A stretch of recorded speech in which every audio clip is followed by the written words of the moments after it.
હે everyone, welcome to day 27 of my જેમ series. તો આજનો દિવસ તો બહુ જ હેક્ટિક હતો, બટ એક્ટિવ બી હતો. દેખો, પહેલાં તો મેં આ કલરિંગ કર્યું હતું, એના પછી જે મેં આ પેઇન્ટિંગ બતાવી હતી મારા મમ્મી પપ્પાની, જે હું કરી રહી હતી, this is how it turned out. ઘણા લોકો મને પૂછતા હોય છે કે પ્લેસમેન્ટ્સ એટલે શું હોય, એટલે આજે હું ક્લિયર કરી દઉં છું કે પ્લેસમેન્ટ્સ એટલે ઇન્ટર્નશિપ. સો એ પતાવીને પછી હું એઝ યુઝ્યુઅલ જીમમાં ગઈ. જીમમાં મેં કાર્ડિયોથી સ્ટાર્ટ કર્યું, અને આજે તો જીમ બહુ જ બિઝી હતું, તો મારી પાસે જગ્યા હતી જ નહીં, બટ ફાઇનલી થોડું ખાલી થયું એટલે પછી મેં અને યુ નો ગાઈઝ વોટ, આજે મેં RDLsના લિટરલી 3 સેટ કર્યા, અને 8 પાઉન્ડના ડમ્બેલ્સ ત્યાં અવેલેબલ નહોતા, મતલબ કોઈ લઈ લીધા હશે, તો મેં 10 પાઉન્ડ્સના ટ્રાય કર્યા. ગેસ વોટ, એના મેં 3 સેટ કર્યા, મતલબ મને ખુદ જ બિલીવ નહોતું થતું.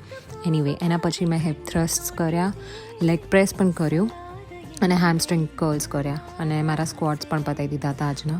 સો આ બધું આજે હું બહુ જ એક્ટિવ હતી. The reason I chose leg workout today was because કાલે મેં એટલું બધું નહોતું કર્યું, કેમ કે મારું ફાસ્ટિંગ હતું, તો મને થોડું